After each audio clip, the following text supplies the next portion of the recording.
எல்லாமல்ல அல்லாஹுக்கு சுப்ஹானஹு வ தஆலாவை போற்றி புகழ்ந்ததன் பின்னால் அவன் தூதர் ஸல்லல்லாஹு அலைஹி வஸல்லம் அன்னவர்கள் மீதும் அன்னவர்களது அடிச்சுவடுகளை அணுவும் பிசகாது வாழ்ந்து சென்றவர்கள் வாழ்ந்து கொண்டிருப்பவர்கள் மறுமை நாள் வரை தூய இஸ்லாத்தில் தங்களை முழுக்க முழுக்க அர்ப்பணிக்க தயாராக இருக்கும் அனைத்து நல்லவர்கள் மீதும் அல்லாஹினுடைய அன்பும் அருளும் என்றென்றும் நின்றோட்டுமாக.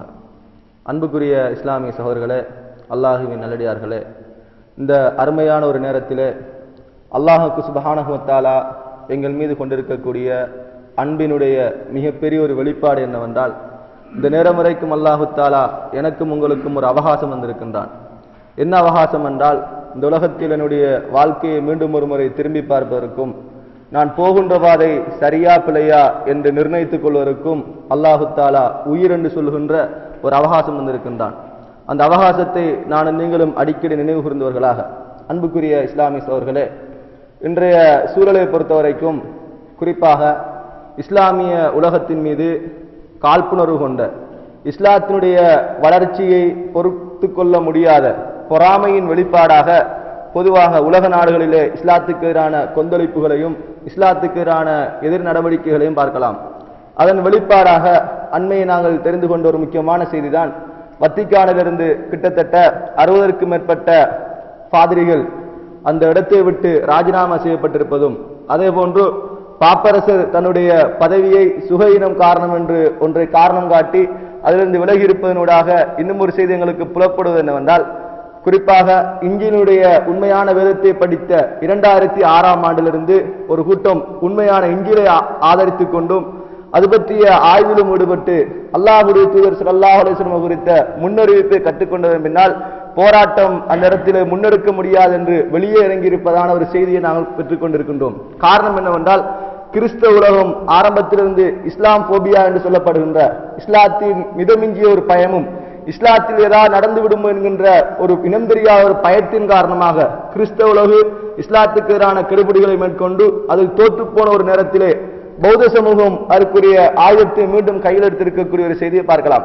அன்புக்குரிய இஸ்லாமிய சகோதரர்களே, இந்த ஆயுதத்துக்கு பின்னால் அல்லாஹு தஆலா எங்களுக்கு ஒரு முக்கியமான ஒரு வெற்றியை தரப்போகின்றான் என்ற ஒரு செய்தியை நாங்கள் புரிந்து கொள்ள வேண்டும். காரணம் என்னவென்றால், அல் குர்ஆனை கையில் ஏந்தி யாரெல்லாம் இஸ்லாத்துக்கு எதிராக பிரச்சாரங்களை முன்னெடுத்தார்களோ பெரும்பாலும் அந்த மக்களுடைய மத போதகர்களை கூட பாதுகாக்க முடியாத அளவுக்கு இஸ்லாமிய உலகத்தினுடைய அந்த நடவடிக்கைகளை தாக்க பிடிக்க முடியாத அளவுக்கு இஸ்லாமிய உலகத்துக்கு எதிராக வந்தவர்கள் எல்லாம் மாறிப்போன வரலாறு எங்கள் எல்லோருக்கும் தெரிந்த ஒரு செய்தி.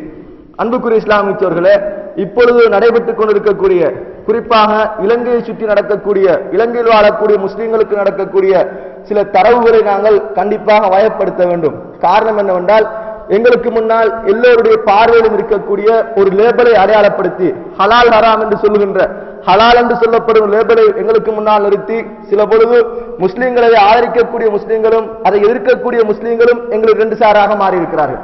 அதே சந்தர்ப்பத்தில் இந்த போராட்டத்துடைய முன்னெடுப்பை பொறுத்தவரைக்கும் 2 முனை தாக்குதல்களாக மாறி இருக்கிறது. எப்படி தாக்குதல் என்றால், பெரும்பான்மை சமூகம் சிறுபான்மை நோக்கி ஒரு தாக்குதல், அதே சந்தர்ப்பத்தில் சிறுபான்மை இருக்கிறையில் இன்னும் ஒரு சிறுபான்மை குழுக்களுக்கு மத்தியிலே ஒரு தாக்குதல். குறிப்பாக குர்ஆன் சுன்னா பேசக்கூடிய மக்களை பரம்பரை முஸ்லிம்கள் இந்த நாட்டில் யார் வாழ்ந்தார்களோ அவர்களிலிருந்து பிரித்து காட்டுகின்ற ஒரு போராட்டமும், அதே சந்தர்ப்பத்தில் பொருளாதாரம் என்ற அடிப்படையில் முஸ்லிம்கள் புறக்கணிக்கப்பட வேண்டியவர்கள் என்ற அடிப்படையில் பெரும்பான்மையிலிருந்து முஸ்லிம்களை வேறாக்கக்கூடிய 2 போராட்டம் இந்த நாட்டில் முன்னெடுக்கப்பட்டிருக்கிறது. அன்புக்குரிய இஸ்லாமியர்களே, இந்த போராட்டத்தினுடைய ஆணிவர் எங்கே என்று நாங்கள் தேடி பார்த்தால் 1915ஆம் ஆண்டு குறிப்பாக இலங்கையினுடைய வரலாறு கருப்பெழுத்தால் எழுதப்பட வேண்டிய, இலங்கை முஸ்லிம்கள் இன்றைக்கும் கவலைப்படக்கூடிய அளவுக்கு இருந்த 1915ஆம் ஆண்டு இனக்கலவரம். இந்த கலவரத்தினூடாக பெரும்பான்மையான முஸ்லிம்கள் சொத்துக்கள், பொருளாதாரம், உயிர் என்று பலவைகளை நாங்கள் இழந்திருக்கின்றோம். அந்த போராட்டத்தின் உச்சகட்டமாக அனகாரிக தர்மபாலா என்று சொல்லப்படுகின்ற, குறிப்பாக மத சீர்திருத்தவாதி என்று அடையாளப்படுத்தப்பட்டாலும் இந்த நாட்டை துண்டாடிய ஒரு பிரித்தாளக்கூடிய ஒரு தன்மை கொண்டவர் என்று நாங்கள் அடையாளப்படுத்த வேண்டிய தேவை இருக்கிறது. ஏன் சொல்லுகிறோம் என்றால், இவருடைய அண்மை காலமான, அதாவது அவர் வாழ்கின்ற பொழுது எடுத்த நடவடிக்கைகள் இன்றைக்கும் உயிரோட்டமாக பெரும்பான்மை சமூகத்துக்கு மத்தியில் ஆதிக்கம் செலுத்துவதை பார்க்கலாம். உதாரணத்துக்கு ஒரு செய்தியை சொல்லுகிறேன். 1960ஆம் ஆண்டு மீண்டும் அவருடைய ஒரு ஆர்டிக்கல் பிரசுரிக்கப்பட்டது, ஒரு கார்ட்டூன் சித்திர வடிவில். எப்படி என்றால், மாத்தறை பிரதேசத்திலிருந்து ஒரு மனிதர், அதாவது கொழும்புக்கு வருகிறோம் என்று குதிரை வண்டியில் ஒரு சிங்கள சகோதரர் கிளம்பி வருகிறார். தலையிலே தலைப்பாயை கட்டிக்கொண்டு கொழும்புக்கு போகிறேன் என்று அவர் கிளம்பி வரக்கூடிய ஒரு நேரத்தில் அந்த ஊர் மக்கள் எல்லாம் அவரை வாழ்த்தி அனுப்பக்கூடிய ஒரு செய்தியை பார்க்கிறோம். அப்படி ஒரு கார்ட்டூன் காட்டப்பட்டு அவர் வரக்கூடிய பாதையிலே இடையிலே கோல்பேஸ் அவர் பார்க்கிறார். கோல்பேஸ் பார்க்கின்ற பொழுது அங்கே மும்மதத்துவம், இஸ்லாம், கிறிஸ்தவம், தமிழ் என்று எல்லா இன மக்களும் அந்த இடத்திலே இருக்கக்கூடிய ஒரு செய்தியை பார்க்கிறார். பார்த்து கண்டுகளித்து விட்டு பெட்டாவை நோக்கி அவருடைய பயணம் தொடர்கின்ற பொழுது அங்கே துருக்கி தொப்பி அணிந்த சில மக்களை பார்க்கிறார். துருக்கி தொப்பி அணிந்த வியாபாரத்தில் சில பொருட்களை கையில் ஏந்தி கொண்டு வியாபாரம் செய்து கொண்டிருக்கக்கூடிய மக்களை அவர் பார்க்கிறார். பார்க்கின்ற பொழுது ஒரு முக்கியமான தகவல் இந்த இடத்தில் பதியப்பட்டது. அதாவது இந்த இடத்துக்கு ஒரு பெட்டாவுக்கு வந்தவுடனே இவருக்கு நடக்கக்கூடிய அநியாயத்தை அவர் கார்ட்டூனில் சித்தரிக்கிறார். என்ன அநியாயம் என்றால், இவரை கண்டவுடன் இவருடைய குதிரையை ஒருவன் பறிக்கின்றான், ஒரு வண்டியிலுடைய கரத்தை ஒருவன் பறிக்கின்றான், சில்லை ஒருவன் பறிக்கின்றான், இவருடைய ஆடையை ஒருவன் கலட்டுகின்றான். எந்த அளவுக்கு என்றால் இவரை கோமணமாக அந்த நிலைமைக்கு தள்ளுகின்றான். யார்? துருக்கி தொப்பி அணிந்த ஒருவன் தள்ளுகிறான். தள்ளுவதற்கு பின்னால் தன்னுடைய மானத்தை காத்துக்கொண்டு நான் ஊருக்கு போகிறேன் என்று திரும்பி ஓடி வரக்கூடிய ஒரு செய்தியை அனகாரிக தர்மபாலா அன்றைக்கு பதிந்தார். அன்புக்குரிய இஸ்லாமியர்களே, இது சாதாரண செய்தி கிடையாது. எப்படி எங்களுடைய தென்பகுதியில் இருக்கக்கூடிய ஒரு முதலாளி ஒரு நகர்ப்புறத்துக்கு வருகிறார், நகர்ப்புறத்துக்கு வந்து கோமணத்தை கூட பாதுகாக்க முடியாத அளவுக்கு அவர் சுரண்டப்படுகின்றார் என்ற ஒரு செய்தி இந்த காட்டினூடாக சித்தரிக்கப்பட்டது.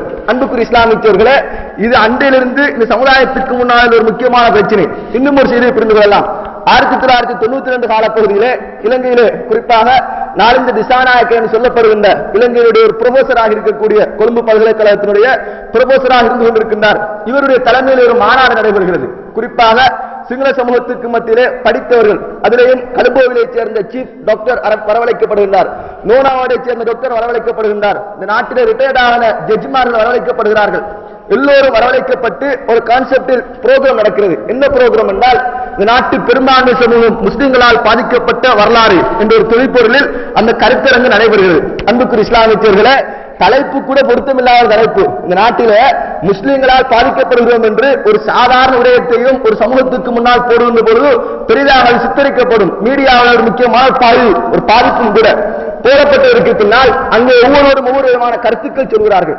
எப்படி கருத்து என்று சொன்னால், நாளிந்த திசாநாயக்க ஒரு முக்கியமான ஒரு செய்தியை முன்மொழிகின்றார். என்ன செய்தி என்றால், இந்த நாட்டின் பொருளாதாரத்தை தீர்மானிப்பவர்கள் எங்களுடைய சமூகமாக இருக்க வேண்டும். இந்த நாட்டில் முஸ்லிம்கள் சர்வசாதாரணமான முறையில் தாராளமான முறையில் தன்னுடைய பொருளாதார நடவடிக்கைகளை மேற்கொள்ளலாம். எப்படி ஒரு ஆடை எடுத்துக்கொண்டால் அந்த ஆடையினுடைய துணியை கட் பண்ணக்கூடியவர்களாக, துணியை நெய்யக்கூடியவர்களாக, பட்டன் பிடிக்கக்கூடியவர்களாக, அது சேட்டென்கின்ற அளவுக்கு வரக்கூடியதாக, மீண்டும் அதை விற்பனை செய்யக்கூடிய அளவுக்கு முஸ்லிம்களின் நாட்டில் பொருளாதாரத்தில் இடம் பிடிக்கலாம். ஆனால் இந்த நாட்டை விட்டு அந்த பொருள் வெளியே செல்ல வேண்டுமாக இருந்தால் எங்களுடைய பெரும்பான்மையை சேர்ந்தவர்களுடைய பேரில் இல்லாமல் இந்த நாட்டை விட்டு அந்த பொருள் வெளியே செல்லக்கூடாது. அன்புக்குரிய இஸ்லாமியர்களே, இது ஒரு சாதாரண அறிக்கை கிடையாது, இது ஒரு பயங்கரமான ஒரு அறிக்கை. எப்படி இந்த நாட்டிலே சர்வசாதாரணமாக எல்லா விதத்திலும் பொருளாதார உரிமை இருக்கிறது, நாட்டுக்குள் மாத்திரம் உரிமை இருக்க வேண்டும். நாட்டை விட்டு வெளியே செல்வதாக இருந்தாலோ நாட்டுக்குள் உள்ளே வருவதாக இருந்தாலோ இந்த நடவடிக்கை மேற்கொள்ளப்பட வேண்டும். அதன் விளைவை இன்றைக்கும் நாங்கள் வைத்து சுங்கவரி திணைக்களத்திடமிருந்து நீங்கள் தகவல்களை திரட்டி பார்த்தால் தெரியும். இந்த நாட்டில் பெரும்பாலும் முஸ்லிம்களை வியாபாரிகள் அடையாளப்படுத்தி இருந்தாலும் இன்றைக்கு முஸ்லிம்களில் இருக்கக்கூடிய வீதாச்சாரத்தில் இடம் பிடித்த பொருளாதாரம் என்னவென்றால் போன் அக்சசரிஸ், போனோடு சம்பந்தப்பட்ட சில பொருட்களும் லெதரோடு சம்பந்தப்பட்ட சில வியாபார பொருட்கள் மாத்திரம்தான் முஸ்லிம்களுடைய கையிலே வீதாச்சாரம் அடிப்படையில் முஸ்லிம்களுடைய கையில் இருக்கக்கூடிய ஒரு பகுதி என்பதை புரிந்து கொள்ள வேண்டும். மற்ற அனைத்து பகுதிகளும் பெரும்பான்மை சமூகத்துடைய கையிலே இருக்கக்கூடிய ஒரு செய்தியை நாங்கள் உணர்ந்து கொள்ள வேண்டும். அன்புக்குரிய இஸ்லாமியர்களே, இது முதலாவது செய்தி. இரண்டாவது செய்தி, சீஃப் டாக்டர் பேசுகிறார். எப்படி என்றால், நேற்று வரைக்கும் இந்த கலுபோவிலே வைத்தியசாலையிலே எங்களுடைய சிங்கள சமூகத்தைச் சேர்ந்த வைத்தியர்கள் இருந்தார்கள், அங்கே நோயாளிகளாக எங்களுடைய சமூகம் இருந்தார்கள். ஆனால் இன்றைக்கு மட்டக்களப்பை சேர்ந்த டாக்டர்கள் ஆக்கிரமிக்க ஆரம்பித்து விட்டார்கள். நோயாளிகளாக இதை சுற்றி வாழக்கூடிய முஸ்லிம்கள் அந்த வைத்தியசாலை ஆக்கிரமித்திருக்கிறார்கள். ஆனால் கவலையான செய்தி என்னவென்றால், இந்த டாக்டருக்கும் நோயாளிக்கும் பணிவிடை செய்வது எங்களுடைய சமுதாயமாக இருக்கிறது. ஆகவே அவைகள் கருவறுக்கப்பட்டு இந்த வைத்தியசாலைகளிலே இனச்சுத்திகரிப்பு மேற்கொள்ளப்பட வேண்டும். காரணம் என்னவென்றால், ஒவ்வொருவரும் தாராளமாக குழந்தைகளை பெற்றுக் கொள்கிறார்கள். ஆகவே அவைகள் நாட்டிலிருந்து ஒழிக்கப்பட வேண்டும் என்கின்ற ஒரு தீர்மானம் முன்மொழியப்படுகிறது. அன்புக்குரிய இஸ்லாமியர்களே, இன்றைக்கு எங்களுக்கு பிரச்சனையாக இருக்கும், அது இன்றைக்கு உருவான பிரச்சனை கிடையாது. அன்றைக்கே எல்லா சமுதாயத்தவர்களும் ஒருங்கிணைக்கப்பட்டு தன்னுடைய படித்தவர்களால் தீர்மானிக்கப்பட்ட ஒரு தீர்மானம் நாம் புரிந்து கொள்ள வேண்டும். அப்பொழுது ஒரு ப்ரொபோசல் தயாரிக்கப்படுகிறது. எப்படி என்றால், இந்த நாட்டிலே நாங்கள் இவ்வாறான வேலைகளை செய்வதாக இருந்தால் கண்டிப்பாக எங்களை நாங்கள் ஆதரிக்கக்கூடிய எங்களுடைய மதத்தை ஆதரிக்கக்கூடிய ஒரு அரசு இந்த நாட்டிலே வர வேண்டும். வருகின்ற பொழுது இவருடைய எல்லா தீர்மானங்களையும் சர்வ சாதாரணமாக நிறைவேற்றிக் கொள்ளலாம் என்ற ஒரு முடிவு எடுக்கப்படுகிறது. இன்னும் ஒருவர் பேசுகிறார். எப்படி பேசுகிறார் என்றால், இந்த நாட்டிலே முஸ்லிம்கள் தாராளமான முறையிலே தங்களுடைய வணக்க வழிபாடுகளை மேற்கொள்ளலாம், தாராளமாக தொழலாம், பள்ளிகள் கட்டலாம், வணக்க வழிபாடுகள் மேற்கொள்ளலாம். ஆனால் கட்டப்படுகின்ற பள்ளி வாயில்கள் மினாராக்கள் அடிப்படையில் கட்டப்படக்கூடாது. மினாராக்கள் என்றால் குறிப்பாக துருக்கிய சாம்ராஜ்யத்திற்கு ஏற்படுகின்ற கட்டடக்கலையிலே மினாராக்கள் அந்த கூம்புகளில் உயர்த்தப்படுகின்ற மஸ்ஜித் நபவி போன்ற மினாராக்கள், அந்த மினாரா அமைப்பில் பள்ளி வாயில் கட்டப்படக்கூடாது. பள்ளி வாயில்கள் சாகித்ய அமைப்பில், அதாவது பன்சலை இருக்கக்கூடிய அந்த குப்பா போன்ற அமைப்பு, இந்த அமைப்போடு பள்ளி வாயில் கட்டப்பட வேண்டும். இன்றைக்கு நீங்கள் ஜாமியா நபியாவுக்கு சென்றால் அந்த பள்ளி வாயிலை பார்க்கலாம், அந்த தோட்டத்தில் உள்ள ஒரு பள்ளி வாயில். அன்புக்குரிய இஸ்லாமியர்களே, அப்படியான முறையில் பள்ளி கட்டப்பட வேண்டும். அடுத்த ஒரு சந்ததி இது பள்ளியா பன்சலையா என்று அடையாளம் தெரியாத ஒரு சமூகம் இந்த நாட்டிலே தோற்றுவிக்கப்பட வேண்டும். ஆகவே அவருடைய மதக்கிரியைகளை தாராளமாக செய்வதற்கு அனுமதி வழங்கப்பட வேண்டும். பள்ளிகள் இப்படியான ஒரு கட்டடக்கலைகள் இருக்க வேண்டும் என்ற கருத்து முன்மொழியப்படுகிறது. அன்புக்குரிய இஸ்லாமியர்களே, அதன் பிரதிபலிப்பாக நேற்று இன்றைய மாநாட்டை பார்க்கலாம். பொதுபல சேனையுடைய இன்றைய மாநாட்டுடைய அறிக்கையிலே முக்கியமான மாநாடுகளுக்கு தோல்வியில் முடிந்தாலும் கிட்டத்தட்ட 15,000 எதிர்பார்க்கப்பட்டிருந்து 2,000 கலந்து கொண்டிருந்தார்கள். ஆனால் முக்கியமான அறிக்கை விடுக்கப்பட்டது. என்ன அறிக்கை என்றால், முஸ்லிம் இருக்கக்கூடிய குறிப்பாக முஸ்லிம்கள் தாராளமாக எங்களுடைய பன்சலைகளுக்கு வந்து தொழலாம், தங்களுடைய மதக்கிரியைகளை தாராளமாக நிறைவேற்றலாம். ஆனால் நாங்கள் உங்களுடைய பள்ளிகளுக்குள் பிரித்து வருகின்ற சந்தர்ப்பம் எங்களுக்கு வழங்கப்பட வேண்டும் என்ற ஒரு கோரிக்கை முன்மொழியப்பட்டிருக்கிறது. அன்புக்குரிய இஸ்லாமியர்களே, இது ஒரு பொதுவாக மிடில் கிளாஸ் இருக்கக்கூடிய சாதாரண அறிவுபடுத்த மக்களுக்கு நியாயமாகப்படும். என்ன நியாயம்? எங்களுடைய மத குருக்களை முன்வந்திருக்கிறார்கள், தங்களுடைய மத விடயங்களை அனுஷ்டிப்பதற்கும் செய்வதற்கும் எங்களுடைய பன்சலைகளை தாரை பார்க்கிறார்கள், உண்மையில் நியாயம்தானே என்று பார்க்கின்ற மக்கள் யோசிப்பார்கள். ஆனால் இஸ்லாத்தின் அடிப்படை கொள்கைகள் விளங்கப்படுத்த வேண்டிய ஒரு நிர்பந்தத்தில், ஒரு நியாயத்தில் நாங்கள் தள்ளப்பட்டிருக்கின்றோம். அன்புக்குரிய இஸ்லாமியர்களே, இது ஒரு முக்கியமான பகுதி. இப்படி நாட்டினுடைய ஒரு வரைவு தீர்மானிக்கப்பட்டு கையில் இருக்கின்ற போதுதான் அடுத்த ஒரு செய்தி நடைபெறுகிறது. என்ன செய்தி என்றால், இந்தியாவில் இருக்கக்கூடிய RSS விஸ்வ இந்து போன்ற இயக்கங்கள், அதாவது இந்தியாவிலே ஒரு முக்கியமான ஒரு நடவடிக்கை மேற்கொண்டார்கள். என்ன நடவடிக்கை என்றால், இந்தியாவை ஆளுவதற்கு இந்துக்கள் மாத்திரம் தகுதியுடையவர்களாக மாற வேண்டும். அதே சந்தர்ப்பத்திலே இந்தியாவின் ஆளுகைக்கு இந்துக்கள் வருகின்ற பொழுதும் ஆயுதம் தாங்கிய படையாக இந்துக்கள் இருக்க வேண்டும் என்ற கோரிக்கைக்கு கீழால் RSS பயணத்தை தொடர்ந்தது, இன்றும் தொடர்ந்து கொண்டிருக்கிறது. அன்புக்குரிய இஸ்லாமியர்களே, அந்த RSS உடைய அந்த பயணத்தை சரியாக இந்தியாவில் செய்து கொள்ள முடியவில்லை. காரணம், மகாராஷ்டிரா, ஆந்திரா போன்ற மாநிலங்களிலே இந்துக்கள் பெரும்பான்மையாக இருந்தாலும் ஏனைய பகுதிகளில் இந்துக்கள், அதாவது 0% அடிப்படையில் இந்தியாவில் பல மாநிலங்களிலே இந்துக்களுடைய செல்வாக்கு இல்லாமல் போயிருக்கிறது. அதன் காரணமாக அந்த கோரிக்கை அவளுக்கு மத்தியில் எடுபடாமல் போனது. ஆனால் அந்த கொள்கை இலங்கையுடைய 1978ஆம் ஆண்டு அரசியலமைப்பு சர்வ சாதாரணமாக 3/2 பெரும்பான்மையோடு எழுதப்பட்டு முடித்தது. எப்படி என்றால், இந்த நாட்டுடைய ஆட்சிக்கருவாக இருந்தால் ஒரு பௌத்தன் இந்த நாட்டின் ஆட்சியாளராக வர வேண்டும். இந்த நாட்டின் பௌத்தன் ஆட்சியாளராக வருகின்ற பொழுது ஆயுதம் தாங்கிய ஒரு படையாக பௌத்த படைகள் இருக்க வேண்டும் என்ற அரசியல் யாப்பு எழுதப்பட்டது. அன்புக்குரிய இஸ்லாமியர்களே, அந்த அரசியல் யாப்பு இன்றைக்கும் நடைமுறைப்படுத்திக் கொண்டிருக்கிறது. ஒரு இனக்கலவரம் என்று வருகின்ற பொழுது, அது மத பிரச்சனை என்று வருகின்ற பொழுது, இந்த நாட்டில் கிட்டத்தட்ட அதிரடிப்படையில் 60,000க்கும் மேற்பட்ட பௌத்த சகோதரர்கள், பௌத்த ராணுவ வீரர்கள் இருக்கிறார்கள் என்ற ஒரு செய்தி நாங்கள் புரிந்து கொள்ள வேண்டும். இந்தியாவில் செல்லுபடியற்ற ஒரு இந்து தீவிரவாத அமைப்பு என்பது இலங்கையில் அது சர்வசாதாரணமாக அரசியல் யாப்பினூடாக அங்கீகாரம் வழங்கப்பட்ட ஒரு செய்தியை நாங்கள் புரிந்து கொள்ள வேண்டும். அன்புக்குரிய இஸ்லாமியர்களே, அடுத்த ஒரு செய்தியை பாருங்கள். இந்த நாட்டிலே குறிப்பாக, அதாவது பயங்கரவாத யுத்தம் முடிவடைந்ததற்கு பின்னால் குறிப்பாக ஐக்கிய நாடுகள் சபை, இந்தியா போன்ற அரசுகள் எல்லாம் முக்கியமான செய்தியை கோரிக்கை முன்வைத்தது. என்ன கோரிக்கை என்றால், இலங்கையில் வாழக்கூடிய முஸ்லிம்களிலே, அதாவது ஜிஹாதோடும் அல் கைதாவோடு தொடர்புடைய அடிப்படைவாதத்தோடு தொடர்புடைய ஆயுதம் தாங்கிய குழுக்கள் இந்த நாட்டிலே வாழ்கிறார்கள் என்ற கதை பரவப்படுகின்ற பொழுது பாதுகாப்பு செயலாளர் என்ற ஒரு அறிக்கை வந்தது. நாங்கள் எல்லாம் பார்த்து சந்தோஷப்பட்டோம், மகிழ்ந்து போனோம். டிஃபென்ஸ் செக்ரட்டரி அறிக்கை விடுகிறார். என்ன அறிக்கை? இந்த நாட்டில் ஜிஹாதுக்கான எந்த முனைப்பும் கிடையாது, அடிப்படைவாதம் கிடையாது, இந்த நாட்டில் ஆயுதம் ஏந்திய முஸ்லிம் படைகள் கிடையாது இந்த தகவல் பாதுகாப்பு செயலாளர் முன்மொழியப்பட்டது. எல்லோரும் அந்த அறிக்கையை பார்த்து சந்தோஷப்பட்டோம். என்றால் நாட்டினுடைய உயர் அணியிலிருந்து தகவல் கிடைத்திருக்கிறது. ஆனால் அந்த தகவல் சொல்லப்படுகின்ற பொழுது கிழக்கு மாகாணத்தில் ஏராளமான பள்ளி வாயில்கள் அங்க இன்வெஸ்டிகேட் பண்ணப்படுகிறது, ஆராய்ச்சிக்கு உட்படுத்தப்படுகிறது. பள்ளியில் தங்கக்கூடிய மௌலவிகள் தொழுகை முடிந்ததற்கு பின்னால் என்ன செய்கிறார்கள், இரவுகளிலே எத்தனை பேர் தங்குகிறார்கள், என்னென்ன பயிற்சி வகுப்பு நடைபெறுகிறது என்ற முழு அறிக்கையும் கலெக்ட் பண்ணப்பட்ட ஒரு செய்தியை பார்க்கலாம். கலெக்ட் பண்ணப்பட்டதற்கு பின்னால் எந்த தகவலும் பெற முடியாமல் போகின்ற பொழுது அடுத்த ஒரு யுக்தியை அரசு கையாண்டது. என்ன யுக்தி என்று சொன்னால் கிறிஸ்மஸ் என்கின்ற ஒரு விவகாரம். அன்புக்குரிய இஸ்லாமியர்களே, இது நாங்கள் பெரும்பாலும் நினைத்துக் கொண்டிருக்கின்றோம், சில பொழுது எங்காவது முஸ்லிம்கள் பள்ளியின் பக்கம் செல்லாமல் இருப்பதற்கான ஒரு ஏற்பாடு என்று. அது ஒரு பகுதியாக இருந்தாலும் முக்கியமான ஏற்பாடு என்னவென்றால், குறிப்பாக மக்களுக்கு ஆத்திரம் வரக்கூடிய ஆவேசம் வரக்கூடிய விடயம் தான் பெண்களுடைய மானத்தோடு விளையாடுகின்ற பொழுது எல்லோருக்கும் ஆத்திரம் வரும், எல்லோருக்கும் ஆவேசம் வரும். அந்த நடவடிக்கையை இந்த கிறிஸ்மஸ் சொல்லுகிற ஒரு நடவடிக்கையினூடாக நாடு எதிர்பார்த்தது. காரணம் என்னவென்றால், முஸ்லிம் பெண்களுடைய மார்பகங்களில் அவர்கள் சீண்ட ஆரம்பித்தார்கள். ஏன் எதிர்பார்த்தார்கள் என்றால், குறிப்பாக முஸ்லிம்கள் விழிப்போடு இருக்கின்ற ஒரு மாதம், சிலர் தொழுது கொண்டிருக்கலாம், இபாதத்தில் ஈடுபடலாம், பெரும்பான்மையான இளைஞர்கள் வீதிகளிலே அங்கு சுற்றித் திரியக்கூடிய ஒரு நேரம், ரமலானுடைய நேரம் இருந்தாலும் அந்த நேரத்தில் இந்த மக்களை பீதி உள்ளாக்கின்ற ஒரு நடவடிக்கை மேற்கொள்ளப்பட்டது. குறிப்பாக முஸ்லிம்கள் செறிந்து வாழ்கின்ற பகுதிகளில் இது மேற்கொள்ளப்பட்டது. காரணம் என்ன தெரியுமா, எந்த பகுதியிலிருந்து எப்பொழுது மானத்தை பொறுக்காத ஒருவன் கண்டிப்பாக அவனுக்கு எதிர்க்கின்ற உணர்வுக்கு தள்ளப்படுவான். ஆயுதம் எங்கிருந்து உயர்த்தப்படுகிறது என்பதை அவதானத்தோடு இந்த பாதுகாப்புத்துறை கண்காணித்தது. ஆனால் பெற முடியாமல் போனது, எந்த இடத்திலுமே பெற முடியாமல் போனது.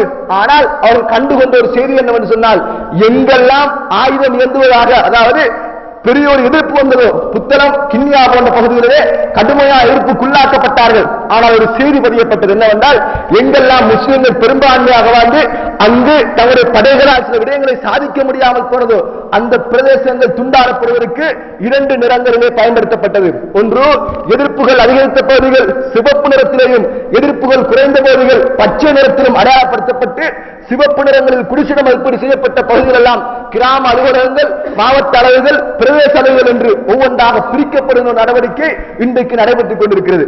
அன்புக்குரிய இஸ்லாமியர்களே, இது ஒரு சாதாரண ஆபரேஷன் கிடையாது. ஒவ்வொரு ஆபரேஷனுக்கு பின்னாலும் நாட்டுடைய சிறுபான்மையுடைய பலத்தை குறைக்கின்ற ஒரு விவகாரம் மேற்கொள்ளப்பட்ட செய்தி நாம் புரிந்து கொள்ள வேண்டும். ஆனால் தான் பாராளுமன்றத்திலே அரியந்திரன் என்று ஒரு முக்கியமான செய்தியை முன்வைத்தான். அதாவது பிரதேச அளவுகள் பிரிக்கப்படுகின்ற பொழுது சமூக ரீதியாக, சமய ரீதியாக, இன ரீதியான பிரதேச அளவுகள் பிரிக்கப்படக்கூடாது என்று மட்டக்களப்பைச் சேர்ந்த பாராளுமன்ற உறுப்பினர் அண்மையில் கடுமையான ஒரு வாதத்தை தொடுத்த இந்த செய்தியை நாங்கள் படித்திருக்கிறோம். அன்புக்குரிய இஸ்லாமியர்களே, இது ஒரு முக்கியமான பகுதி. ஏனென்றால் இனவாரியான ஒரு பிரதேச முறை பிரிக்கப்பட்டால், ஒரு அடக்குமுறை என்று வந்தால், ஆர்ப்பாட்டம் என்று வந்தால், கலவரம் என்று வந்தால் சாதாரணமாக ஒரு சமூகத்தை அடித்து ஒழித்து விடலாம். அந்த அளவுக்கு மாற்றப்பட்டது. இன்னும் ஒரு செய்தி நடைபெற்றது என்னவென்றால், அதாவது பிரான்சினுடைய உள்துறை அமைச்சினுடைய 10 வருட செயலாளராக இருந்த ஒரு பெண்மணி, யூத பெண்மணி என்று இன்றைய இலங்கையினுடைய நகரசபை அபிவிருத்திக்குரிய ஆலோசகராக, நாட்டினுடைய பாதுகாப்புத்துறையினுடைய செயலாளருக்கு ஆலோசகராக நியமிக்கப்பட்டிருக்கிறார். இவள் வந்ததற்கு பின்னால் முன்னெடுக்கப்பட்ட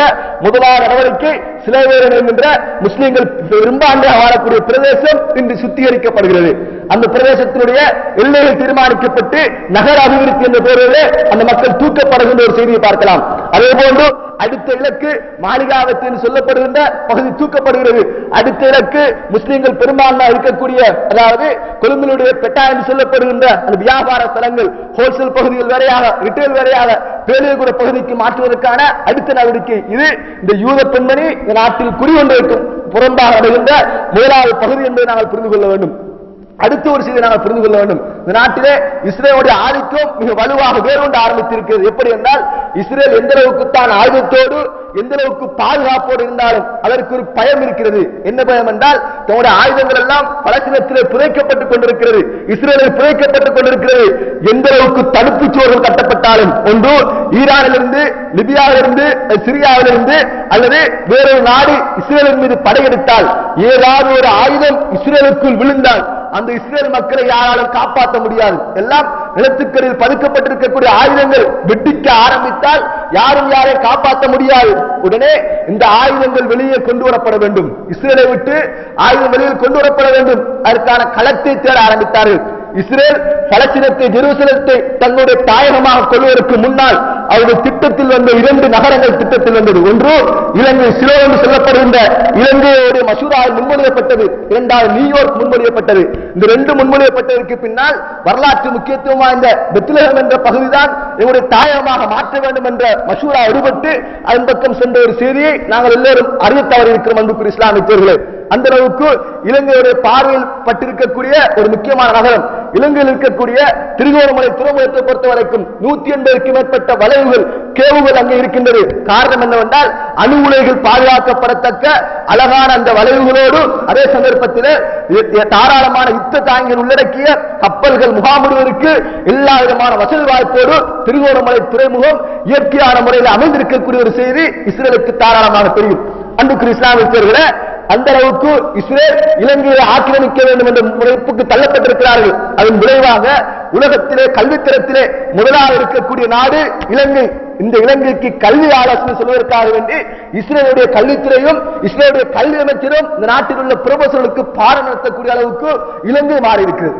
அன்புக்குரிய இஸ்லாமியர்களே, நாட்டிலே உலகத்திலே முதல் தரத்தில் இருக்கக்கூடிய கல்வி நாட்டுக்கு கல்வித்தரத்திலே பின்தள்ளப்பட்ட, ஆயுதத்தில் வேண்டாம் முன்னிலையில் இருக்கலாம், கல்வித்தரத்தில் பின்தள்ளப்பட்ட, குறிப்பா மத்திய கிழக்கு நாடுகள் பின்தள்ளப்பட்ட நாடு, அந்த நாட்டிலிருந்து கல்வி ஆலோசனைக்காக வேண்டி இலங்கையில் வதிவிட கருத்தரங்கள் நடத்தக்கூடிய அளவுக்கு இஸ்ரேலுடைய ஆதிக்கம் நிறைந்திருக்கக்கூடிய செய்தி பார்க்கலாம்.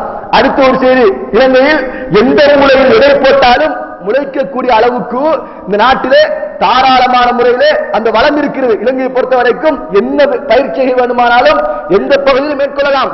ஆனால் வேடிக்கை என்னவென்றால், அதாவது பாலைவனத்திலிருந்து இஸ்ரேலிலிருந்து 25க்கும் மேற்பட்ட விவசாய ஆராய்ச்சியாளர்கள் இலங்கையில் இருக்கக்கூடிய விவசாய திணைக்களங்களுக்கு சென்று பாடம் புகட்டி இலங்கையிலிருந்து ஏராளமான மாணவர்கள் இஸ்ரேலுக்கு அனுப்பி வைக்கப்படுகிறார்கள்.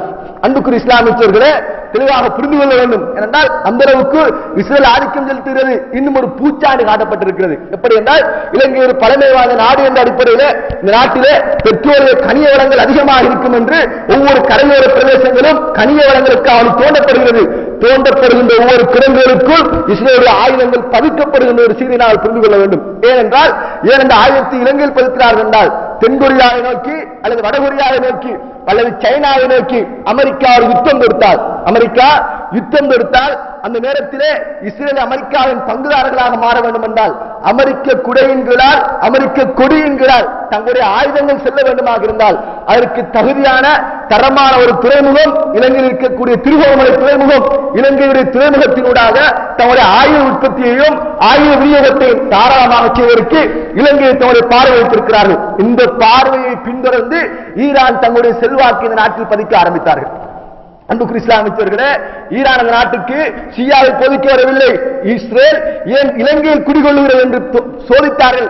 சோதனை விளைவாக ஈரான் இஸ்ரேலை பின்தொடர்ந்தது. அதன் ஒரு கட்டமாக இங்கே இருக்கக்கூடிய ஷியாக்கள் அதை ஒரு சாதகமாக பயன்படுத்தி இந்த நாட்டில் பிரச்சாரத்தை முன்னெடுக்க ஆரம்பித்திருக்கிறார்கள். அன்புக்குரிய இஸ்லாமியர்களே, சர்வோதயம் என்று சொல்லப்படுகின்ற ஒரு அமைப்பும் டிடிஏ என்று சொல்லப்படுகின்ற அமைப்பும் டிடிஎச் என்று சொல்லப்படுகின்ற ஒரு அமைப்பும் இன்றைக்கு குறிப்பாக துருவ பிரதேசங்களிலே இலங்கையில் இருக்கக்கூடிய பின்தள்ளப்பட்ட பிரதேசங்களிலே அதிகமாக சமூக சேவை ஈடுபடக்கூடிய அமைப்பு. இந்த அமைப்பு முழுக்க முழுக்க இஸ்ரேலுடைய பிறவியை உள்ளடக்கிய ஒரு அமைப்பு என்று நாம் புரிந்து கொள்ள வேண்டும். இந்த நாட்டில் சர்வ சாதாரணமாக தன்னுடைய பயணம் பின்தொடரப்படக்கூடிய ஒரு செய்தியை புரிந்து கொள்ள வேண்டும். அன்புக்குரிய இஸ்லாமியர்களே, இப்படி எங்களுக்கு பின்னால் பல குழுக்கள் இந்த நாட்டிலே குறிப்பாக முஸ்லீம்கள் கருவறுக்கப்படுவதற்கும் இந்த நாட்டை சுற்றி ஏராளமான ஒரு படை திணிக்கப்படக்கூடிய ஒரு செய்தியை பார்க்கலாம். அன்புக்குரிய இஸ்லாமியர்களே, இன்னும் ஒரு செய்தி என்னவென்று சொன்னால், இந்த நாட்டிலிருந்து இஸ்ரேலுக்கு சில நபர்கள் கடத்தப்பட்டிருக்கிறார்கள். எதற்கு தெரிந்தா, டுவால் சொல்லப்படுகின்ற ஒரு படைப்பிரிவு இருக்கிறது உலகத்திலே. இந்த படைப்பிரிவை பொறுத்தவரைக்கும், இந்த கொமாண்டோவை பொறுத்த வரைக்கும் இஸ்ரேல் இந்த கொமாண்டோவிலே முன்னணி இடத்தை வைக்கின்றது. ஏன் முன்னணி என்றால், இந்த படைப்பிரிவு காசாவில் ஆபரேஷன் செய்ய வேண்டுமாக இருந்தால் ஒரு செவுத்திலே நேராக ஏறுவார்கள். ஏறி நேராக ஏறி கூரையினூடாக மீண்டும் இறங்கி அந்த நபரை கொண்டு விட்டு மீண்டும் அதே வழியாக திரும்பி வருவார்கள். கிறிஸ்மன் விவகாரத்தில் எங்கள் மக்கள் எல்லாம் சொன்னது தெரியுமா, மரத்திலிருந்து பாய்ந்தார், மரத்துக்கு தாவினார், தாவி தாவி ஓடினார் என்று ஒரு தகவல் சொல்லப்பட்டது. எல்லோரும் இது ஒரு பேயாட்டம் என்று எண்ணிய சில மக்களை பார்க்கலாம். அன்புக்குரிய இஸ்லாமியர்களே, இன்றைக்கு நீங்கள் யூடியூபில் பார்க்கலாம், இஸ்ரேல் அந்த பயிற்சியில் முன்னணியாக இருக்கிறார்கள். ஆனால் ஒரு செய்தி என்னவென்று சொன்னால், இந்த நாட்டிலே புனர்வாழ் அளிக்கப்படுகிறோம் என்ற பேரிலே சில மக்கள் அனுப்பப்படுகிறார்கள். அன்புக்குரிய இஸ்லாமியர்களே, கொஞ்சம் உளவியல் ரீதியாக சிந்தித்து பார்த்தால் ஒரு பெரும்பான்மை சமூகத்துக்கு எதிராக ஆயுதம் தூக்கிய ஒரு குழு இந்த நாட்டிலே போராடினார்கள். தங்கள் இனத்தை பலிக்கடாவாக மாற்றினார்கள். தங்கள் சமூகம் எல்லாம் அளிக்கப்பட்டது. இன்றைக்கு புனர்வாழ் அளிக்கப்பட்டதற்கு பின்னால் அந்த சமூகம் எந்த சமூகத்துக்கு எதிராக இருந்தார்களோ அந்த சமூகத்தை பாதுகாக்க வருகிறார் என்றால் யாருடைய புத்திக்கும் பொருந்தா என்று இஸ்லாமியர்களே, எந்த அளவுக்கு தான் அவருக்கு புனர்வாழ் அளிக்கப்பட்டாலும், எந்த அளவுக்கு தான் மூளைச்செலவு செய்யப்பட்டாலும், தான் எதற்காக போராட்டத்தில் இறங்கினோமோ அந்த போராட்ட வியூகம் அவருடைய சிந்தனை விட்டு மாறாது. மாறுவதாக இருந்தால் ஒன்று உன்னுடைய சமூகத்தை பாதுகாக்க வேண்டுமாக இருந்தால் இன்னும் ஒரு சமுதாயத்தை பலிக்கடாவாக மாற்ற வேண்டும். அப்படி புனர்வாழ் அளிக்கப்பட்ட சில மக்கள் இந்த படைப்பிரிவில் இணைக்கப்பட்டிருக்கக்கூடிய ஒரு செய்தியை நாங்கள் தெரிந்து கொள்ளக்கூடிய அளவுக்கு மாறியிருக்கிறோம். அன்புக்குரிய இஸ்லாமியர்களே, இது நாட்டை சுற்றி நடக்கக்கூடிய ஒரு முக்கியமான பகுதி என்பதை நாங்கள் புரிந்து கொள்ள வேண்டும். அன்புக்குரிய இஸ்லாமியர்களே, இப்படி ஏராளமான சில தகவல்கள், சில பொழுது சொல்ல முடியாத சில தகவல்கள் கூட நாட்டிலே சில கேஸ் எங்களுக்கு மத்தியில் ஒரு முக்கியமான பகுதி என்றால் கேஸ் ஸ்டடி சொல்லப்படுகின்ற அந்த களத்தில் உட்கார்ந்து கொண்டு ஆய்வு செய்யக்கூடிய தன்மை முஸ்லிம்களுக்கு மத்தியில் மிக குறைவாக இருக்கிறது. ஒரு தகவல் சொல்லப்பட்டால் தகவலுக்கு நாங்கள் தாராளமாக பதில்கள் சொல்லுவோம். அது தகவல் எப்படி இருக்கிறதோ அதை கேட்டு அப்போது பதில்கள் மாறிக்கொண்டு போகும். ஆனால் எங்கிருந்து வந்தது, எப்படி வந்தது என்ற ஒரு தகவல் எங்களுக்கு மத்தியில் இல்லாமல் போயிருக்கிறது. இன்னும் ஒரு செய்தி என்னவென்று சொன்னால், மியான்மர் ஆபரேஷன் பொழுது, மியான்மர் விவகாரத்தின் பொழுது இலங்கையைச் சேர்ந்த சிலர் அந்த இடத்திலே கேஸ் ஸ்டடி செய்திருக்கிறார்கள். அந்த இடத்தில் ஒரு கலவரம் உண்டு பண்ணப்பட்டு அந்த கலவரத்தை எவ்வாறு அடக்கும் என்று சொல்லப்படுகின்ற ஒரு பகுதியிலே நீ மும்முரமாக ஈடுபட்டு இருக்கக்கூடிய செய்தி நாங்கள் புரிந்து கொள்ள வேண்டும். அதே சந்தர்ப்பத்திலே RSS தொடர்பு இருக்கக்கூடிய சில மக்கள் ஒரு கலவரம் எவ்வாறு உண்டு பண்ணப்பட்டு அதை முடிவுக்கு கொண்டு வரும் என்று கள ஆய்வோடு சம்பந்தப்பட்ட இலங்கையைச் சேர்ந்த நபர்கள் இருக்கக்கூடிய ஒரு செய்தியை நாங்கள் பார்க்கலாம். அந்த தகவல்களை வெளியிட்டவர்களிலே மிக முக்கியமானதுதான் பராஸ் அடக்கத்தில் என்று சொல்லப்படுகின்ற நேற்றைய தினம் என்கவுண்டர் பண்ணப்பட்ட, நேற்றைய தினம் இடம் தெரியாத கொல்லப்பட்ட சண்டேனுடைய, அதாவது கிரைம் சம்பந்தப்பட்ட குற்றவியல் பிரிவோடு சம்பந்தப்பட்ட சில ஆய்வுத்துறையில் ஈடுபட்டிருக்கக்கூடிய 50 வயதுடைய அந்த முஸ்லிம் சகோதரர் தாக்கப்பட்ட வைத்தியசாலை இருக்கக்கூடிய ஒரு செய்தி நாங்கள் புரிந்து கொள்ள வேண்டும். அன்புக்குரிய இஸ்லாமியர்களே, அந்த அளவுக்கு நாடு ஒவ்வொன்றையும் குறிபார்த்துக் கொண்டிருக்கிறது. இன்னும் ஒரு செய்தி நாங்கள் புரிந்து கொள்ள வேண்டும். அண்மையில் நடந்த, அதாவது மாகாண சபை தேர்தலின் பொழுது, மேல் மாகாண சபை தேர்தலின் பொழுது நிறைய சகோதரர்கள் பலிக்கடாக மாற்றப்பட்டார்கள்.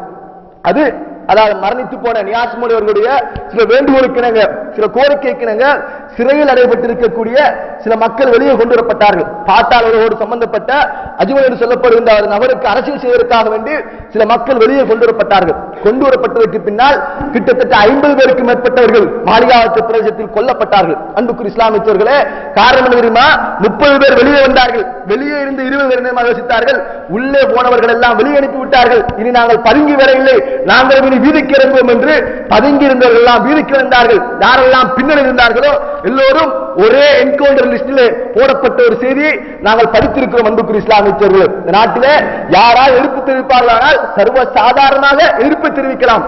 ஆனால் இதன் பின்னணி யார் என்பதை அழகாக கேப்சர் பண்ணக்கூடிய அளவுக்கு இந்த உளவுத்துறை சர்வ அழகான முறையில் திட்டமிடலோடு இயங்கிக் கொண்டிருக்கக்கூடிய செய்தி பார்க்கலாம்.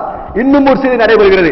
என்ன செய்தி என்றால், பக்ஸ் என்று சொல்லப்படுகின்ற ஒரு வகையான வெப்பன்ஸ். எப்படி என்றால் வண்டுகளை போன்றிருக்கும், கருப்பு நிறமான வண்டுகளை போன்றிருக்கும். இந்த வண்டு எங்காவது ஒரு பகுதியில் ஒரு மசூரா நடைபெறுகிறது என்றால், ஆலோசனை நடைபெறுகிறது என்றால் அது சர்வ சாதாரணமாக தூவப்படும். இதை பொறுத்தவரைக்கும் ஆனந்த சிவசன் சொல்லப்படுகின்ற ஒருவர், இலங்கையைச் சேர்ந்த ஒரு முக்கியமான ஒருவர், அவர் யூகேவில் பயிற்சி பெறுகின்ற பொழுது யூகே அரசாங்கம் மேற்கொள்கின்ற ரைட்ஸ் நடைபெறும் என்றால் அந்த இடத்தில் இந்த பக்ஸுகளை தூவுவார்கள். தூவுகின்ற பொழுது அங்கிருந்து சில தகவல்களை பெறுவார்கள். எப்படி என்றால் 100 மீட்டர் 200 மீட்டர் தொலைவிலே போலீஸ் வாகனம் நிறுத்தப்படும். இங்கே நாங்கள் மசூரா சொல்கின்ற பொழுது, உதாரணமாக ஒரு ஆர்ப்பாட்டம் செய்ய போகின்றோம், போலீஸ் வண்டி வந்தால் முதலாவது வரக்கூடிய போலீஸ் வண்டிக்கு நாங்கள் அடிக்க போகிறோம் என்று ஒரு கருத்துடன் வைத்துக் கொள்ளுங்கள். உடனே அங்கே பதியப்படும் முதலாவது செல்லக்கூடிய போலீஸ் வண்டி தாக்கப்பட போகிறது. அதற்கு முதலாக நாங்கள் பாதுகாப்பு என்ன செய்வது? அன்புக்குரிய இஸ்லாமியர்களே, ஒரு மசூரா என்பது சில கட்டங்களிலே சில மசூராக்கள் நாங்கள் பேசுகிறோம், நம்பகமான மக்கள் இருப்பார்கள், ஆனால் தகவல் வெளியே போய்விடும் என்கின்ற அளவு நாட்டிலே பரவலாக இருக்கிறது. ஒரு செய்தி நாங்கள் புரிந்து கொள்ள வேண்டும். ஆக்கபூர்வமான அல்லது ஏதாவது ஒரு உணர்ச்சி பூர்வமான சில முடிவுகள் இருக்கின்ற பொழுது பொதுவான இடங்கள் பாதிப்பை நாங்கள் தவிர்த்து கொள்ள வேண்டிய ஒரு நிர்பந்தத்தில் தள்ளப்பட்டிருக்கிறோம் என்ற செய்தி நாங்கள் புரிந்து கொள்ள வேண்டும். அன்புக்குரிய இஸ்லாமியர்களே, காரணம் என்னவென்றால் சர்வசாதா தூவி விட்டார்கள் என்றால் மீண்டும் கலெக்ட் பண்ண வரமாட்டார்கள். அது அற்பமான ஒரு பொருள். தூவிவிட்டால் அந்த ஒப்பேசம் முடிந்ததற்கு பின்னால் அந்த தொடர்பை கட் பண்ணி விடுவார்கள். அன்புக்குரிய இஸ்லாமியர்களே, இப்படி ஏராளமான விடயங்கள் நாட்டில் நடைபெற்றுக் கொண்டிருக்கிறது சொன்னால், அன்புக்குரிய இஸ்லாமியர்களே, நாங்கள் சில முடிவுகளுக்கு தள்ளப்பட வேண்டும். என்ன முடிவு என்று சொன்னால், குறிப்பாக இஸ்ரேலுடைய ஆதிக்கம் இஸ்லாமிய சமூகத்துக்கு பின்னால் வருகிறது. முஸ்லிம்கள் குறித்த பயம் எல்லா சமூகத்துக்கும் மத்தியில் இருக்கிறது. பொறாமையின் வெளிப்பாடு எந்த அளவுக்கு சொன்னால், குறிப்பாக உலகத்திலே அழிந்து போகக்கூடிய, வேகமாக அழியக்கூடிய மதமாக பௌத்த மதத்தை நாங்கள் பார்க்கலாம். வேகமாக அழியக்கூடிய ஒரு மதமாக பௌத்த மதத்தை நாங்கள் பார்க்கலாம். காரணம் என்னவென்று சொன்னால், இப்பொழுது இருக்கக்கூடிய இந்த காலத்தில் வாழக்கூடிய இளைஞர்கள் தங்களுடைய ஆலயங்களின் பக்கம் செல்வது மிக அரிதாக மாறி இருக்கிறது. காரணம் என்னவென்றால், அங்கே பெரும்பாலும் வணக்க வழிபாடு சம்பந்தப்பட்ட ஆன்மீக நெறியோடு சம்பந்தப்பட்ட சில விடயங்கள் மிக அரிதாக இருக்கிறது, குறைவாக இருக்கிறது. அதன் காரணமாக செல்லக்கூடிய மக்கள் குறைவடைகிறார்கள். ஆனால் இஸ்லாமிய சமூகத்தை பொறுத்தவரைக்கும் அவர்கள் எந்த கொள்கைகள் வேண்டுமானாலும் இருக்கலாம். ஆனால் பள்ளியின் பக்கம் இளைஞர்கள் வருகின்ற வீதம் அதிகரித்துக் கொண்டே வருகிறது. பள்ளியின் பக்கம் வரக்கூடிய வீதம் மிக வேகமாக அதிகரித்துக் கொண்டிருக்கிறது. அதே சந்தர்ப்பத்திலே பிரான்சிலே கிட்டத்தட்ட 17 மாகாணங்கள் இஸ்லாமிய மாகாணங்களாக மாற்றப்பட வேண்டும் என்கின்ற ஒரு அறிக்கை விடப்படக்கூடிய அளவுக்கு பிரான்சினுடைய இஸ்லாமிய வளர்ச்சி மிக வேகமாக பரவி கொண்டு போகிறது. இதையெல்லாம் பார்த்து பயந்து போகக்கூடிய அளவுக்கு இந்த உலகம் மாறி இருக்கிறது. அன்புக்குரிய இஸ்லாமியர்களே, இந்த ஆபரேஷனுக்கு பின்னால் எங்களுக்கு மத்தியில் இருக்கிற முடிவு என்னவென்றால், அல்லாஹ்வை நம்பி இருக்கக்கூடிய ஒரு சமூகம் நாங்கள், அல்லாஹ்வின் மீது உறுதி வைக்கக்கூடிய ஒரு சமூகம். அல்லாஹ்வுக்கு சுப்ஹானஹு வ தஆலா திருமறையில் சொல்லுகின்ற பொழுது, சோதனையை பற்றி சொல்லுகின்ற பொழுது முக்கியமான செய்தி சொல்கிறான், பயத்தை கொண்டு நாங்கள் சோதிப்போம். இதை கொண்டு பயத்தை கொண்டு சோதிப்போம். அந்த பயம் வேறு வேறு கோணங்களில் வரலாம், என்னென்ன வகையில் வேணுமானாலும் பயம் வரலாம். அல்லாஹ் தஆலா ஈமான்தாரிகளை பயத்தை கொண்டு அல்லாஹ் தஆலா சோதிப்பான். அந்த பயத்தின் அடுத்த எதிர்பார்ப்பு என்ன தெரியுமா? பசிக்கு நாங்கள் தள்ளப்படுவோம், வறுமைக்கு தள்ளப்படுவோம், ஹலால் சர்டிபிகேட் இல்லாத பெருக்கத்தான் வாங்க வேண்டும் என்று தள்ளப்பட்டால் சில பொழுது பொருளாதாரத்தில் நாங்கள் பின்தள்ளப்படலாம். அல்லாஹ் அடுத்து சொல்கிறான், அதே சந்தர்ப்பத்தில் பொருளாதாரத்தில் நாங்கள் குறைவை ஏற்படுத்துவோம், விளைச்சல்களில் குறைவை ஏற்படுத்துவோம் என்று அல்லாஹ் தஆலா சொல்கிறார் என்றால், இது அவருடைய சோதனையினுடைய எங்கள் மீது கொண்ட அன்பினுடைய அடுத்த ஒரு வெளிப்பாடு. அல்லாஹ் தஆலா எங்களை தெரிவு செய்ய ஆரம்பித்திருக்கிறார். இதிலே யார் ஈமானை பறிகொடுக்க போகின்றார் அல்லது ஈமானோடு யார் இருக்க போகிறார் என்று அல்லாஹ் தஆலா தெரிவு செய்வதற்கு இதை ஒரு பகடையாக பயன்படுத்தக்கூடிய செய்தியை நாங்கள் பார்க்கலாம். அன்புக்குரிய இஸ்லாமியர்களே, அதனால் பயந்து போகின்ற ஒரு சமூகம் இன்றைக்கு இருக்கக்கூடிய செய்தி என்னவென்றால், சில தகவல்களை மெண்டாலும் அவமானம், துப்பினாலும் அவமானம் என்ற அளவுக்கு மாறி போயிருக்கிறது. காரணம் என்னவென்று சொன்னால், தெற்காசியால் மேற்கொள்ளப்பட்ட எல்லா இன சுத்திகரிப்பின் பொழுதும், தெற்காசியால் மேற்கொள்ளப்பட்ட எல்லா இனங்களுக்கு எதிரான நிகழ்வுகளின் பொழுதும் ஒரு முக்கியமான விடயம் கருத்தில் கொள்ளப்பட்டது என்னவென்றால், அந்த சமூகத்தை யார் வழிநடத்துகின்றார்களோ அந்த சமூகம் முதலாவதாக பேச்சுவார்த்தை என்ற பொருளிலே பிளெக்சிபிள், அதாவது எந்த அளவுக்கு தங்களால் மழுப்ப முடியுமோ, எந்த அளவுக்கு தங்களுடைய கருத்துக்களுக்கு இதைத்தான் நாங்கள் சொல்ல வருகிறோம் என்று அவருடைய கொள்கையின் பக்கமே செல்லக்கூடிய அளவுக்கு மாறி போனார்கள். இதுதான் இந்த உலகத்திலே குறிப்பாக தெற்காசியாவில் நடந்த அனைத்து கலவரத்தின் போது நாங்கள் பார்க்கலாம். எப்படி தங்கள் மீது குறையில்லை நீங்கள் சொல்லுவதெல்லாம் சரி, எப்படியாவது ஆதரித்து நடக்கக்கூடிய பிரச்சனை முடிவுக்கு கொண்டு வரும் என்று அப்படி வளைந்து போகக்கூடிய ஒரு செய்தியை பார்க்கலாம். வளைந்து போன நிலைப்பாடு தெரியுமா? கடைசியில் அடிமை நிலைமைக்கு தள்ளப்பட்டார்கள். வளைந்து வைத்து கடைசியில் அடிமைகளாக மாறினார்கள். இதை நடந்து முடிந்த சுதந்திர தின கொண்டாட்டத்தின் பொழுதும் நாங்கள் கண்டோம். இப்படி எல்லா பள்ளி வாயில்களும் ஏந்தப்பட்ட செய்தியை பார்க்கலாம், எல்லா பள்ளி வாயில்களிலும் கொடி ஏந்தப்பட்ட ஒரு வரலாற்றை பார்க்கலாம். காரணம் என்ன? நாங்கள் எப்படியாவது நாங்கள் உங்களோடு இருக்கின்றோம் என்று மாறினார்கள். கடைசியில் இந்த நாட்டினுடைய முஸ்லிம்களை பெரும்பான்மையாக கொள்ளுகிறோம் என்ற அமைப்பில் இருந்து வந்த அடுத்த தகவல் என்ன தெரியுமா?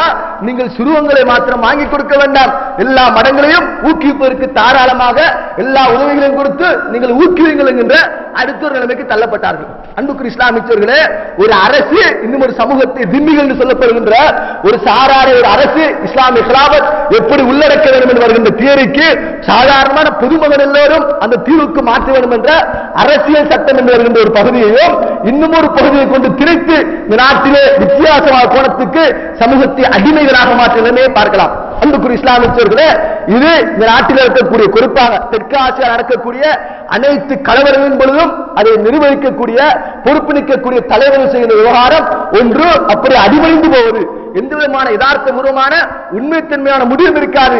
வைத்து அடிமைகளாக மாறி சரணடைந்து தன்னுடைய கொள்கைகளுக்கு மாறக்கூடிய செய்தியை பார்க்கலாம். இதை ஆரம்பத்தில் நடந்த சில குறிப்பாக ஆரம்ப காலத்தில் நடந்த சில நிகழ்வுகளின் பொழுது, மதங்களுக்கு நல்லிணக்கம் என்ற பெயரில் நடந்த நிகழ்வின் பொழுது இலங்கையைச் சேர்ந்த ஒரு மௌலவி ஒரு கருத்து தெரிவித்தார். என்ன கருத்து தெரியுமா? குர்ஆனிலிருந்து நல்லதை எடுப்போம், இருக்கக்கூடிய உங்களுடைய பாலிலிருந்து நல்லதை எடுப்போம், ஹிந்துக்களுடைய பகவத்கீதையிலிருந்து நல்லதை எடுப்போம், எல்லா நல்லதையும் சேர்த்து ஒரு கொள்கையை நாங்கள் உருவாக்குவோம் என்று ஆலிம் என்ற பெயரில் உட்கார்ந்த ஒருவர் இந்த நாட்டிலே குர்ஆனுக்கு பெரும் ஒரு துரோகம் செய்த ஒரு நபரை இந்த நாடு நாங்கள் கண்டிருக்கிறோம். அன்புக்குரிய இஸ்லாமியர்களே, காரணம் என்ன தெரியுமா? எப்படியாவது உங்களோடு நாங்கள் இருக்கிறோம் என்று வந்து குர்ஆனை கூட ஒதுக்குவோம் என்ற அளவுக்கு மாறிப்போன ஒரு சமூகத்தை நாங்கள் பார்க்கிறோம் என்றால் இதுதான் உலகத்தினுடைய ஒரு யதார்த்தமான ஒரு முடிவாக மாறி இருக்கிறது. அன்புக்குரிய இஸ்லாமியர்களே, அடுத்த ஒரு செய்தி நாங்கள் புரிந்து கொள்ள வேண்டும். என்ன செய்தி சொன்னால், இப்படியான நிலைமை என்பது ஒரு உண்மையான முஸ்லிமை பொறுத்த வரைக்கும் அல்லாஹ் தஆலா சொல்ற தீர்வு என்ன தெரியுமா? அல்லாஹ்வை நம்பக்கூடிய ஈமான் கொள்ளக்கூடிய ஒரு மூமின் எடுக்க வேண்டிய முடிவு என்னவென்றால் அல்லாஹ் தஆலா சொல்கிறான் வலா தஹினு வலா தஹ்சனு வ அன்துமுல் அலௌன இன் குன்தும் முஃமினீன். நீ மூமினாக இருந்தால் அல்லாஹ் தஆலா சொல்கிறான் நீ மூமினாக இருந்தால் கவலைப்பட தேவையில்லை, சஞ்சலப்பட தேவையில்லை. காரணம் என்னவென்றால் அல்லாஹ் தஆலா உயர்த்திக் கொண்டு போவான். அல்லாஹ்வின் மீது உண்மையான நம்பிக்கை வைக்க வேண்டும்.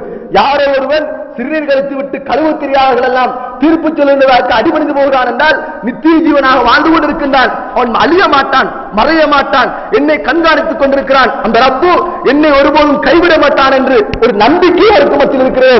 அவன் எந்த ஒரு பசப்பு வார்த்தைக்கும் பயப்பட மாட்டான், எந்த ஒரு நிகழ்வுக்கும் அவன் அடிபணிய மாட்டான். ஏனென்றால் அல்லாஹ் தஆலா 2 யுத்தத்தை பற்றி குர்ஆனில் பேசுகிறான். ஒன்று பத்ர் என்று சொல்லப்படுகிற யுத்தம். அந்த யுத்தத்திலே முஸ்லிம்கள் சிறுபான்மையினராக இருந்தார்கள். ஒரு பெரும்பான்மை சமூகத்தை அல்லாஹ்வின் மீது தவக்குல் வைத்து நம்பிக்கை வைத்து வெற்றி கொண்ட வரலாற்றை பேசுகிறான். அடுத்தது ஹுனைன் என்று சொல்லப்படுகிற யுத்தம். முஸ்லிம்கள் பெரும்பான்மையாக இருந்து கிட்டத்தட்ட 10,000க்கும் மேற்பட்ட நபித்தோழர்கள் கலந்து கொண்ட ஒரு முக்கியமான யுத்தம். அந்த யுத்தம் எல்லோரும் எதிர்பார்த்தார்கள். பத்ரிலே நாங்கள் வென்று விட்டோம், ஹுனைன் என்ன ஹுனைன் வென்று விடுவோம் என்று நபித்தோழர்கள் எல்லாம் அசம்பந்தத்தனமாக அந்த போராட்டத்தில் கலந்து கொண்டார்கள்.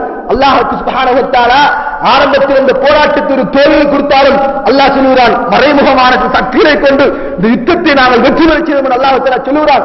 ஏன் சொல்கிறான் என்றால் சில பொழுது நாங்கள் பெரும்பான்மையாக இருக்கின்ற பொழுது எங்களுக்கு மத்தியில் ஒரு வித்தியாசமான தன்மை எங்களுக்கு மத்தியில் ஆட்பட்டுவிடும், உட்கொண்டு விடும். காரணம் என்ன?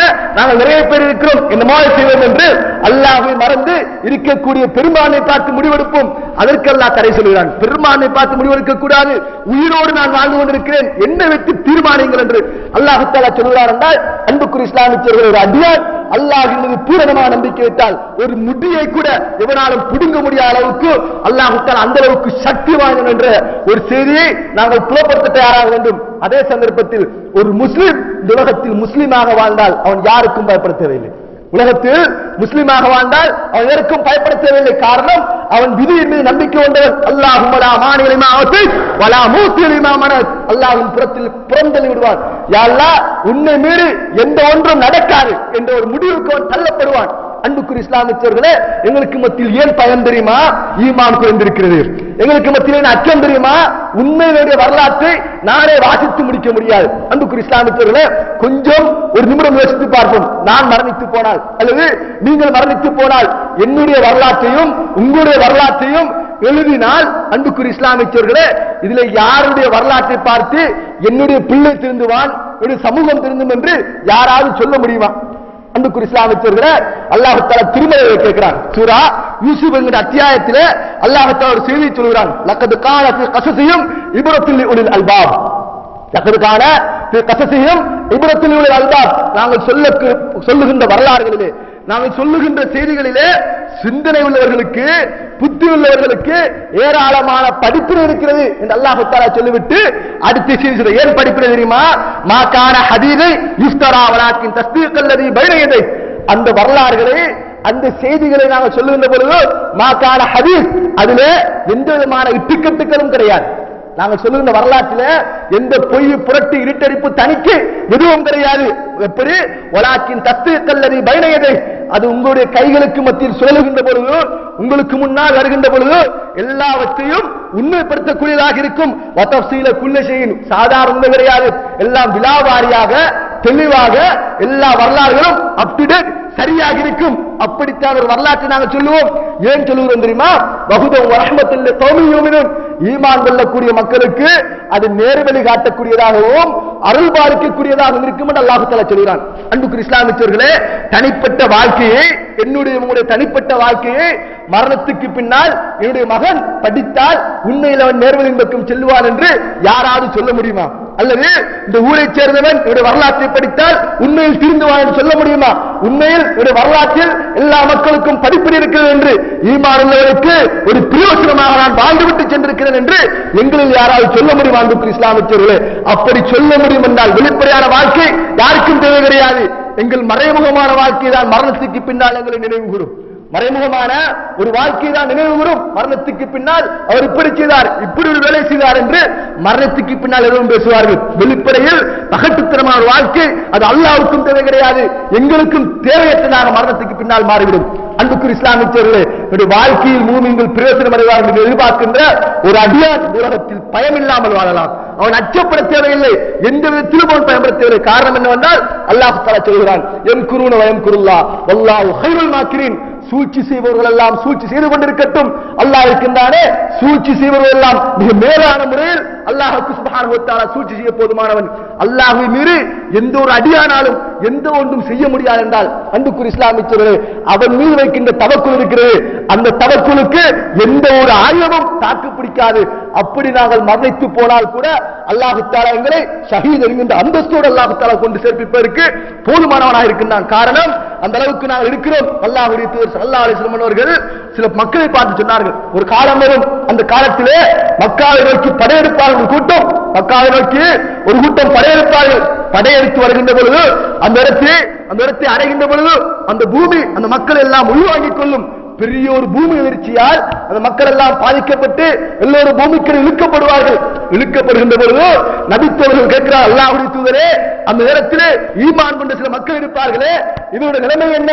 அல்லாஹ் சொன்னார்கள், எழுப்பப்படுகின்ற பொழுது யார் யார் எந்த நிலைமைகளோடு மரணத்தை தழுவினார்களோ அந்த நிலைமைகளோடு மறுமையில் அல்லாஹ்வுக்கு முன்னால் எழுப்பப்படுவார்கள். சில பொழுது நான் ஏன் மாட்டிக்கொண்டேன், தப்பிக்கலாம் என்று யாரெல்லாம் முயற்சி செய்தார்களோ அது ஒரு ஈமானை பொறுத்தது. அல்லாஹ் தஆலா பார்ப்பதும் யார் எந்த ஈமானோடு எந்த தவக்குலோடு இருந்தானோ அந்த தவக்குலோடு மறுமையில் அல்லாஹ்வின் புறத்தில் எழுப்பப்படுவார்கள் என்ற ஒரு செய்தியை அல்லாஹ்வுடைய தூதர் ஸல்லல்லாஹு அலைஹி வஸல்லம் அவர்கள் சமுதாயத்துக்கு சுபசோபனமாக சொல்லித் தந்தார்கள் என்றால் அன்புக்குரிய இஸ்லாமியர்களே, யாருடைய சாதாரண ஆட்டங்களுக்கு நாங்கள் பயன்படுத்தவில்லை. யாரெல்லாம் இந்த லோகத்தில் ஆட்டம் போட்டார்களோ எல்லா உலகமும் இந்த இஸ்லாமிய சமுதாயத்திற்கால் காலடியில் விழுந்தது என்ற ஒரு வரலாறு எங்கள் எல்லோருக்கும் தெரியும். சாதாரணமாக புகை என்று சொல்லுகிற ஆட்சியாளர் காலத்தில் வாழ்ந்த முகமது புகை என்று சொல்லப்படுகின்ற ஒரு சாதாரண ஒரு மகனின் மூலமாக 1453ஆம் ஆண்டு கொன்ஸ்டாந்தினோபிள் பிடிபட்ட வரலாறு எங்கள் எல்லோருக்கும் தெரியும். அப்பொழுது இன்றைய வல்லரசை போன்று பெரும் வல்லரசாக இருந்த கொன்ஸ்டாந்தினோபிள் ஒரு இளைஞனால் வெறும் 18 வயதுடைய ஒரு முகமது இரண்டாம் முகமது வரலாற்றில் அடையாளப்படுத்தப்படுகின்ற அந்த சிறுவனால் கைப்பற்றப்பட்டது என்றால் அல்லாஹ்வுடைய வெற்றிக்கு முன்னால் யாரும் எதுவும் செய்ய முடியாது என்ற செய்தியை நான் நீங்கள் பகிர்ந்து கொள்வோம். என்னுடைய வரலாற்றையும் உங்களுடைய வரலாற்றையும் ஒருமுறை திரும்பி பார்ப்போம். உண்மையில் நான் போகக்கூடிய இந்த வாழ்க்கையில் சென்றால் என்னுடைய பிள்ளைக்கு பிரயோசனமா, ஊரோருக்கு பிரயோசனமா, குடும்பத்துக்கு பிரயோசனமா, மனைவிக்கு பிரயோசனமா, அல்லது நான் விட்டு சென்ற சமுதாயத்துக்கு என்னுடைய வாழ்க்கையில் படிப்பில் இருக்கிறான் ஒருமுறை திரும்பி பார்ப்போம். திரும்பி பார்த்தால் ஒவ்வொரு மூமினுடைய ஒவ்வொரு முஸ்லிமுடைய வாழ்க்கையும் சிறந்ததாக பிரயோசனமாக மாறும். படைப்பவர் ரஹ்மான் எனக்கும் உங்களுக்கும் மறுவாளுக்கு போதுமானவன். வ ஆகிரு தஅவானா அல்ஹம்துலில்லாஹி ரப்பில் ஆலமீன்.